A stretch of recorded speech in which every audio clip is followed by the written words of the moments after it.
Hello friends, myself Aryan Patel. Welcome to my 8th lecture of Unit 1 of CC Math 503. અગાઉના લેક્ચર્સમાં આપણે homogeneous differential equation, linear homogeneous differential equation solve કરવાના દાખલા જોયા હતા. બીજો એક એક્ઝામ્પલ છે જે આપણે જોઈશું.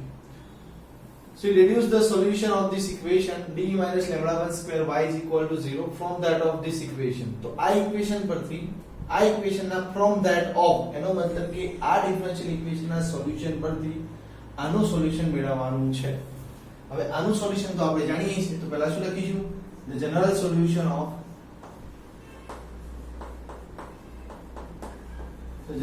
solution of का डिफरेंशियल इक्वेशन आन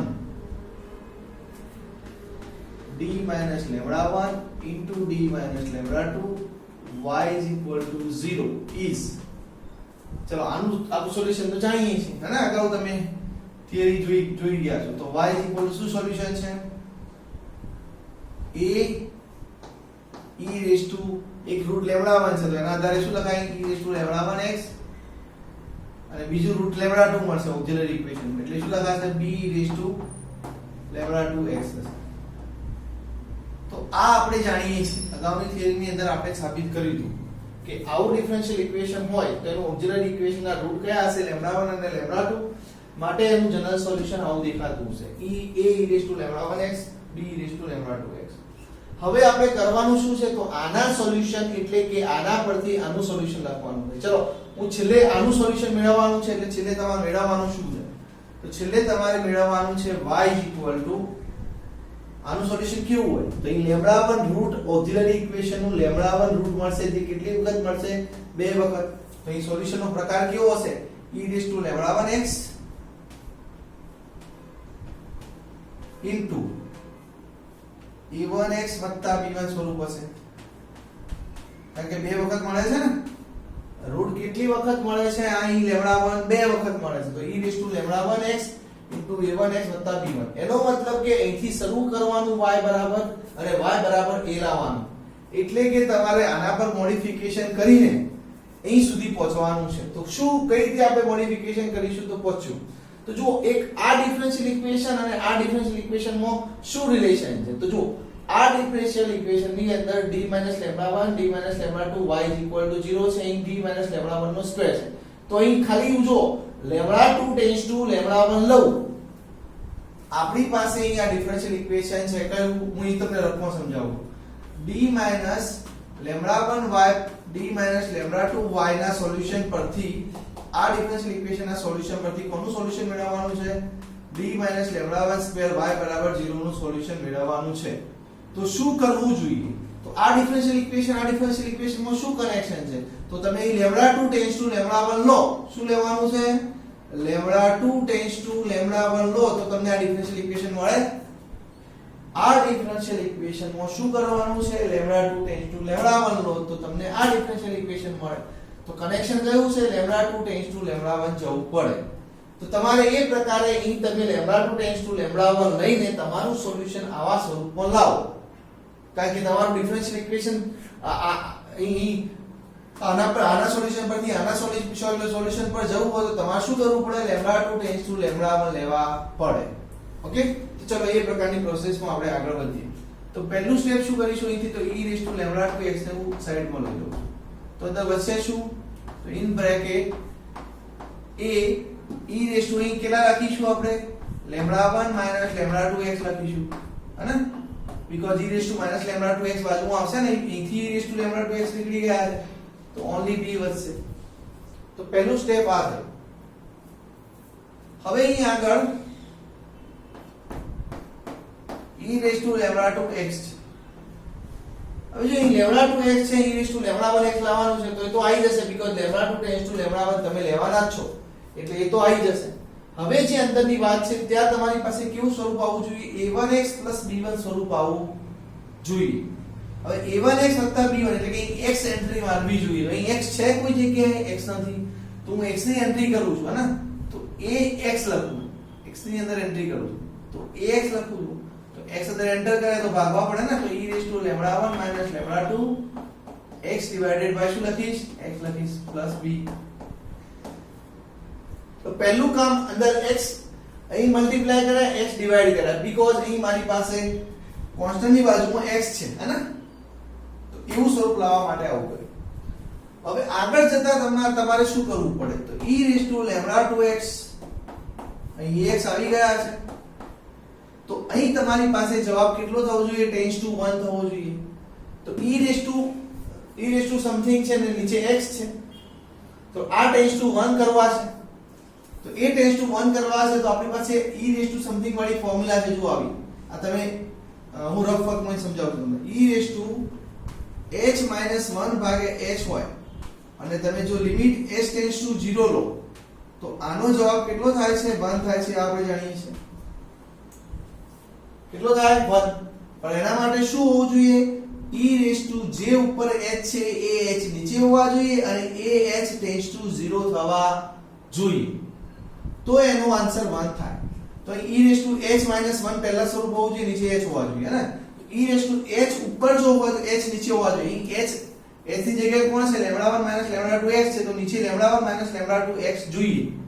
નીચે શું જોઈએ, λ1 - λ2x જોઈએ. તો એવું સેટિંગ કરું છું. જુઓ e ઉપર શું છે, λ1 - λ2x છે, તો નીચે હું શું લખીશ, λ1 - λ2x સેટ કરવા પડે. તો એવા સેટ કરવા હોય તો મેં λ1 - λ2 નીચે ગુણ્યા છે તો ઉપર પણ ગુણવા પડે ને. તો એ ટોટલી શું લખીશ હું, a λ1 - λ2 x ex ની જગ્યાએ પ્લસ b. તો e⁻h ભાગ્યા h આવી ગયું છે. હવે ખાલી -1 સેટ કરવાના છે. ઓકે ચલો -1 સેટ કરીએ. Is equal to e⁻2x a λ1 - λ2x e⁻1 - λ2x -1 set કરે પ્લસ.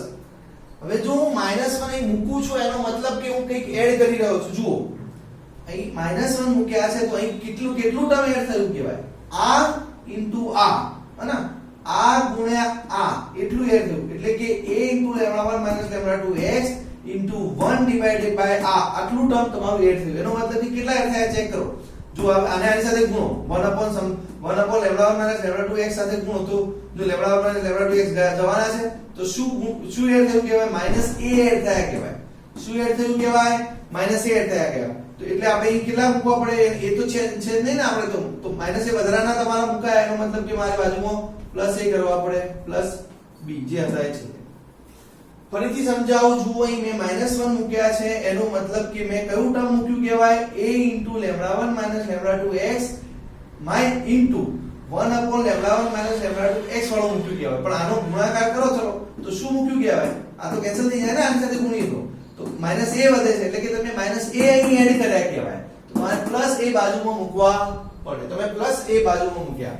હવે આપણું જે રિક્વાયર્ડ સ્વરૂપ છે આવી ગયું. જુઓ e⁻h - 1 ડિવાઇડેડ બાય h, પણ આ h ટેન્ડ્સ ટુ 0 હોવા જોઈએ. h ટેન્ડ્સ ટુ 0 થવાના જ છે બીકોઝ આપણે કઈથી જવાના છે, λ2 ટેન્ડ્સ ટુ λ1 વાત કરી રહ્યા છીએ, તો h ટેન્ડ્સ ટુ 0 થવાના જ છે. તો આ આન્સર 1 થઈ જશે અને જે આપણે કહેતા હતા એ પ્રકારે. હવે એક કામ કરીએ, અહીં કોન્સ્ટન્ટ ટર્મ છે આને a1 કહી દઈએ અને આ જે આપણું કોન્સ્ટન્ટ છે આને b1 કહી દઈએ. કોને હું a1 કહી દઉં છું, આટલાને a1 કહી દઉં છું અને આ a વત્તા b ને b1 કહી દઉં છું. Is equal e⁻1x sorry λ2x a1x e⁻1 - λ2x -1 divided by λ1 - λ2x plus બાજુવાળાને b1 કહું છું.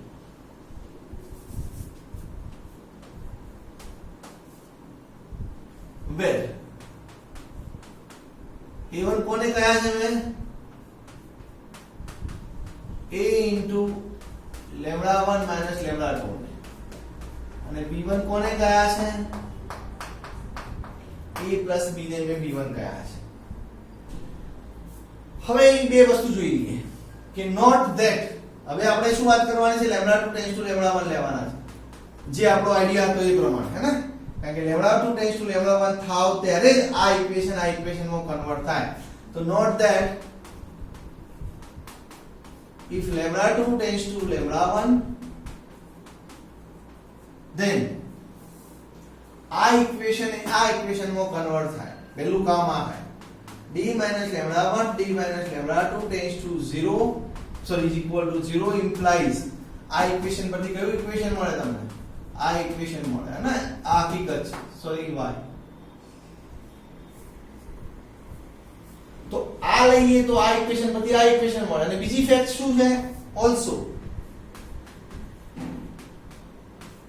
Limit lambda 2 tends to lambda 1. જો હું lambda 2 tends to lambda 1 લઉં તો e raised to lambda 1 minus lambda 2 x minus 1 divided by lambda 1 minus lambda 2 x. આનો answer કેટલો થશે? 1 થાય. કેમ એ સમજાવજો. આનો આન્સર 1 કેમ થાય? કે lambda 2 tends to lambda 1 લો, હને? તો lambda 1 tends to lambda 1 લો તો lambda 1 minus lambda 2 x કેટલા થશે? 0 થશે. તો ઉપરનું e raised to h જે છે tends to 0 થયો ને, h tends to 0 થયો, e પણ h tends to 0 થયો. તો h tends to 0 હોય તો e raised to h minus 1 by h નો આન્સર કેટલો લખો છો તમે? 1 લખો છો. તો એટલા માટે આનો આન્સર આપણે 1 લખી શકીએ. બીકોઝ આ ફોર્મ્યુલા આપણે જાણીશું. અહીં લખું છું. આનો આન્સર કેટલો આવ્યો? 1. કેમ? કારણ કે આપણે ફોર્મ્યુલા જાણીએ છીએ. લિમિટ જો h tends to 0 હોય તો e raised to h minus 1 divided by h નો આન્સર 1 થાય. એવું છે નહીં? ઉપરની પાવર tends to 0 છે, આ પણ tends to 0 છે. Because lambda 2 tends to lambda 1 હોય, lambda 2 tends to lambda 1 હોય તો lambda 1 minus lambda 2 tends to શું હોય? 0 હોય. તો અહીં આ 0 આયા તો હવે અહીં આના પરથી શું લખાય? તો આ ઇક્વેશન ને ધારો કે આપણે નંબર 1 નામ આપી દઈએ છીએ. તો ફ્રોમ ઇક્વેશન 1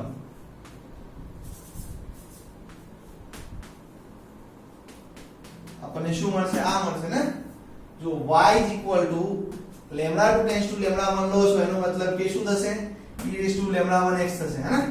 કારણ કે lambda 2 tends to તમે lambda 1 લો છો તો આ lambda 1 થશે. e1x આખો આન્સર કેવો થયો? tends to 1 થયો અને પ્લસ b1 e1x પ્લસ આ 1 થયો, e1x પ્લસ b1 થયો. તો અહીં ઉપર થોડું લખ્યું એ જ વસ્તુ ને જે આપણે અગાઉથી વિચાર્યું હતું કે આપણે શું લાવવાનું હતું. e raised to lambda 1x e1x plus b1. જવાબ તમારો આવી ગયો. તો તમે શું કર્યું? આપણને આ ડિફરન્શિયલ ઇક્વેશન આપેલું હતું, એનું સોલ્યુશન આપણે જાણતા હતા. તો a raised to lambda 1x વત્તા b raised to lambda 2x લખ્યું હતું. પણ આપણે જાણીએ છીએ કે જો lambda 2 tends to lambda 1 લઉં તો આ ઇક્વેશનમાં કન્વર્ટ થાય છે. તો હું આગળ જઈને શું કરીશ? સોલ્યુશનમાં મોડિફિકેશન કરીને lambda 2 કાઢી નાખીશ અને lambda 2 tends to lambda 1 લઈશ, હે ને? તો છેલ્લે આ સોલ્યુશન મને મળવું જોઈએ. આપણે પહેલા જ વિચારી લીધું કે આપણને આવું સોલ્યુશન મળવું જોઈએ. તો આવું સોલ્યુશન લાવવા માટે અહીં શું કરીશું? પહેલા lambda 2 ને બહાર કાઢ્યા, e raised to lambda 2x ને બહાર કાઢ્યા. હવે અહીં e raised to lambda 2x ને બહાર કાઢ્યા છે તો અહીં જુઓ a e raised to lambda 1 minus lambda 2x થયા. બટ અહીં મારી પાસે શું હોવું જોઈએ? ax સ્વરૂપ હોવું જોઈએ. મતલબ x હોવા જોઈએ. x છે નહીં તો x ને મલ્ટીપ્લાય કરે, x ડિવાઈડ કરે, અને તો ax સ્વરૂપ આવી ગયો. હવે અહીં આ એટલે આપણને એમ થયું કે આનો આન્સર tends to 1 થવો જોઈએ. પણ આ tends to 1 ક્યારે થાય? તો ઉપર e raised to h minus 1 divided by h સ્વરૂપ થવું જોઈએ. તો e raised to h by h સ્વરૂપ પહેલા ઊભું કર્યું. ઉપર h છે તો h નીચે એટલે કે lambda 1 minus lambda 2x એ h ની જગ્યાએ કામ કરે છે તો નીચે h હોવા જોઈએ એટલે કે lambda 1 minus lambda 2x હોવા જોઈએ. જે ન હતા તો મેં શું કર્યું? અહીંયા lambda 1 minus lambda 2 વડે ગુણ્યા અને ઉપર પણ lambda 1 minus lambda 2 વડે ગુણ્યા. જુઓ પછી શું કર્યા? બાજુમાં માઈનસ સેટ કર્યા. પણ બાજુમાં માઈનસ મૂક્યા એનો મતલબ કે તમે શું મૂક્યું કહેવાય? બાજુમાં માઈનસ નથી મૂક્યા તમે. બાજુમાં માઈનસ 1 લખ્યા એનો મતલબ કે તમે શું મૂક્યું કહેવાય?